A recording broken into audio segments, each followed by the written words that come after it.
Hola, en esta revisión nos vamos a enfocar en un tema fundamental de la ginecología, el prolapso de órganos pélvicos. Vamos a analizarlo con la mirada puesta en lo que realmente se necesita saber para el EUNACOM. Este será nuestro mapa de ruta. Vamos a partir por lo básico, el concepto. Luego, los factores de riesgo, la clínica, cómo diagnosticarlo y, por supuesto, el manejo. Cerraremos con un resumen de los puntos clave que no se nos pueden pasar para el examen. Muy bien, entremos en materia. Lo primero es lo primero. ¿De qué hablamos exactamente cuando mencionamos un prolapso de órganos pélvicos? Aquí está la definición formal. Pero en simple, es una falla del sistema de soporte. Pensemos que el piso pélvico es como una hamaca de músculos y ligamentos. Si esa hamaca se debilita o se daña, los órganos que sostiene, como la vejiga o el útero, simplemente descienden. Es, en esencia, una hernia a través de la vagina. Y ojo, esto es crucial, porque más allá de la anatomía, el prolapso es una condición que le pega muy fuerte a la calidad de vida de las pacientes. Afecta su función sexual, su imagen corporal, sus actividades del día a día. No es solo un hallazgo en el examen físico, para nada. Entonces, la pregunta lógica es, ¿y por qué falla este sistema de soporte? La verdad es que no hay una sola causa, es multifactorial. Es el resultado de un daño que se va acumulando en el tiempo. Revisemos los factores más importantes. A ver, el parto vaginal es por lejos el factor de riesgo número 1, el más potente. Si además hubo macrosomía o fue un parto instrumental, el riesgo sube. Con la edad y la menopausia, la falta de estrógenos debilita los tejidos. También influye todo lo que aumente la presión dentro del abdomen de forma crónica, la obesidad, la tos del paciente con EPOC, la constipación. Y un dato clave, la histerectomía es un factor de riesgo conocido para que a futuro se prolapse la cúpula vaginal. ¡Perfecto! Ya entendemos qué es y por qué pasa. Ahora veamos cómo se manifiesta, cómo se presenta en la consulta. Esto es clave para sospecharlo. Para ordenar un poco el cuadro clínico, usamos una clasificación anatómica que divide la vagina en 3 compartimentos: anterior, apical y posterior. La falla en cada uno de estos niveles de soporte va a producir un tipo de prolapso específico. El compartimento anterior es el que se afecta con más frecuencia. Cuando falla la fascia pubocervical, puede aparecer un uretrocele, que es el descenso de la uretra, o un cistocele, que es la herniación de la vejiga. Este último, el cistocele, es el tipo de prolapso más común de todos. Si nos vamos al compartimento apical, la falla está en el soporte principal del útero, en los ligamentos cardinales y úteros sacros. Esto se va a manifestar como un histerocele, o sea, un prolapso del útero. Ahora, si la paciente está histerectomizada, lo que desciende es la cúpula vaginal. Y finalmente, en el compartimento posterior, la debilidad está en la fase recto-vaginal.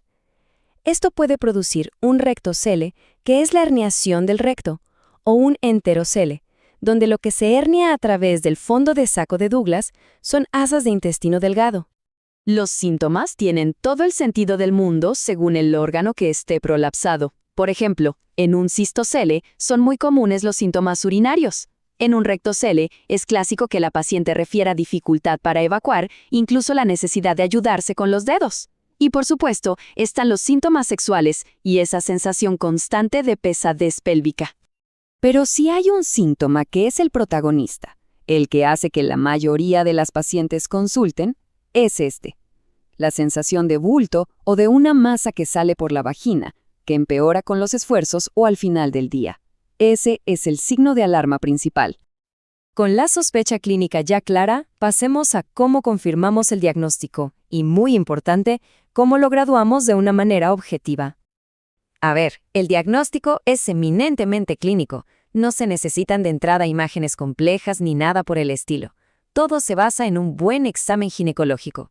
Primero, inspeccionamos en reposo. Segundo, el paso crucial. Le pedimos a la paciente que puje, que haga una maniobra de valsalva, para ver el descenso máximo. Y tercero, usamos una valva para separar las paredes y evaluar cada compartimento por separado. Para estandarizar qué tan severo es el prolapso, Usamos el sistema POPQ. Es un sistema objetivo que mide puntos específicos en la vagina con respecto al himen. Esto nos permite clasificarlo en estadios que van del 0, que es sin prolapso, al estadio 4, que es la eversión completa, la prosidencia. Podríamos decir que es el lenguaje universal para hablar de prolapso. Una vez que tenemos el diagnóstico y el estadio, la pregunta del millón es, ¿y ahora qué hacemos? Pasemos a ver las opciones de manejo. Y antes de ver las opciones, atención, porque esta es la perla clínica más importante de todo el tema. Un punto crucial. El tratamiento se indica por cómo los síntomas afectan la calidad de vida de la paciente, no por el estadio POPQ. Podemos tener una paciente con un estadio 3, pero si está sintomática puede que no requiera ningún tratamiento. Se tratan síntomas, no grados. Básicamente tenemos dos grandes caminos. El manejo conservador, que es siempre la primera línea, sobre todo en casos leves o moderados.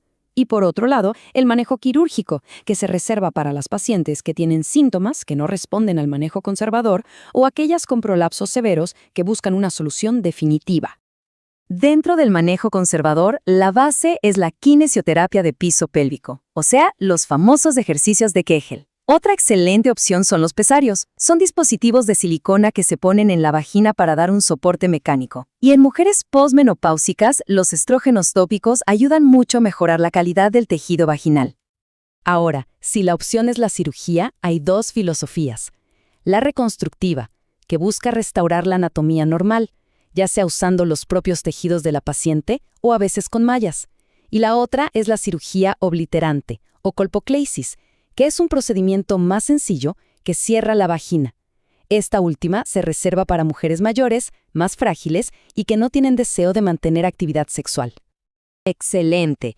Ya hemos recorrido todo el espectro del prolapso. Ahora, para terminar, vamos a resumir todo en los puntos de mayor importancia, esos que son imprescindibles para el EUNACOM. A ver, hagamos un repaso rápido de lo fundamental. Factor de riesgo número 1, parto vaginal. Síntoma cardinal, la sensación de bulto. Diagnóstico es clínico y la maniobra de Valsalva es el elemento clave. La clasificación por compartimentos nos ayuda a describir el principio de oro del tratamiento. Se tratan los síntomas, no el grado. Y por último, la primera línea de manejo, kinesioterapia y pesarios. Esto es lo esencial. Y para cerrar, les dejo una pregunta que integra todo lo que vimos. Frente a una paciente con síntomas, ¿qué elementos de la historia clínica y del examen físico nos harían inclinarnos más por un pesario o por una cirugía? La respuesta, claro, combina la severidad de los síntomas, las comorbilidades de la paciente, sus expectativas y, muy importante, su deseo de actividad sexual.